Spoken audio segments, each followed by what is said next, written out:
I've been a longtime fan of the WarioWare series. I started with the DS game aptly named WarioWare Touched. Something about these games have always struck me.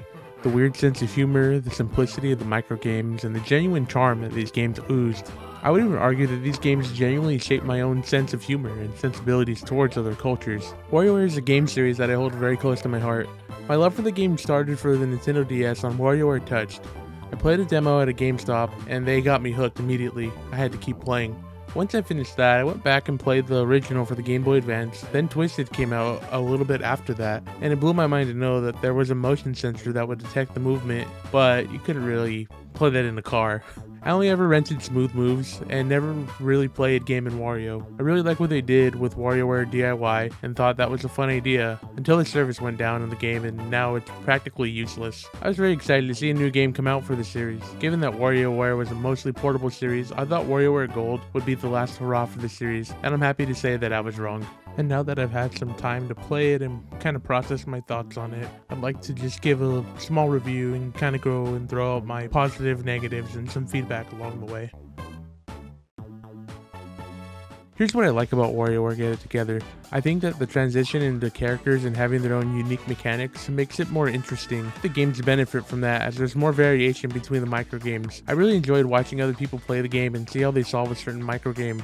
The microgames having multiple solutions genuinely surprised me and added a lot of depth to the game that they otherwise didn't have before. I initially played this through co-op with my girlfriend and we both had a blast. We were both kind of yelling at each other, getting in each other's way. One person would solve the game and the other would inevitably mess it up and then we'd fail the game. Kind of reminds me of the chaotic mechanics that the new Super Mario Bros. Games have. I think the game has a lot to offer for new players on the Nintendo Switch.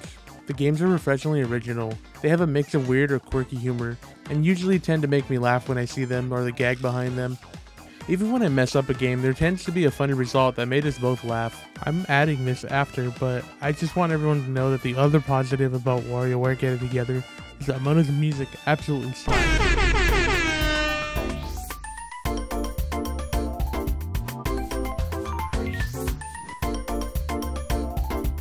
Okay, now let's move on to the negatives.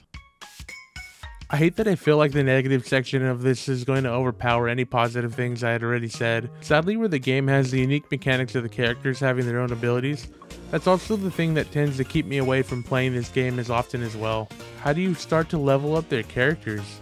Did you even know that was a mechanic in the game? I didn't. I had to really look into this and explore more in the game to even figure out that there was a leveling up mechanic. Like I said before, the mechanics are pretty unique and they aren't like any game previous in the series. I have a few characters that come to mind immediately when I think about frustrating mechanics in the game. I think of Cat and Anna, Penny, and 5V. They usually feel a little bit out of control, and when you have a game that's as fast paced as WarioWare, it's difficult to adjust immediately when you switch over to a character like this. And sure, there is a small transition phase where you can actually see the character switch, but the switch over to a character like Penny whose directions are opposite, or 5V whose movement has a cooldown, or Cat and Anna's where their movement is endless, that can be a bit frustrating. And I can personally say that I'm someone that plays video games pretty often and have an understanding pretty quickly of games and their mechanics. However, even for me, I found myself frustrated whenever I would have to play as them as characters, so I can imagine the frustration my girlfriend had as someone who doesn't really play video games as often as I do. In my experience, these characters tend to bring about a negative experience that overshadows the rest of the game.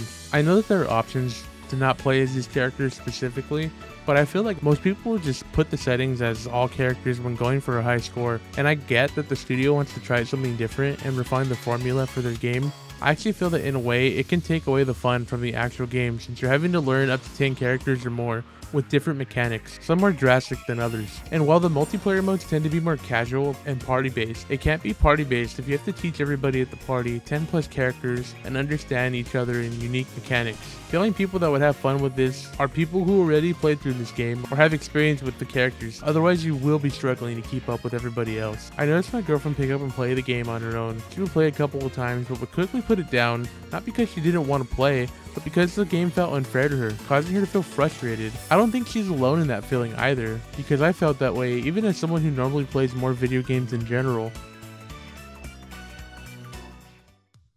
In conclusion, I did enjoy WarioWare Get It Together despite its flaws, but I found a voice in the back of my head having to constantly justify things that were happening to understand what the development team was intending to do. I can still say that I would recommend this game to others, but I would probably have to link them to this video just so that they understand that there might be some frustration on the way to having fun. All I can ask is that this game brings attention to previous entries in the series, as they are hidden gems.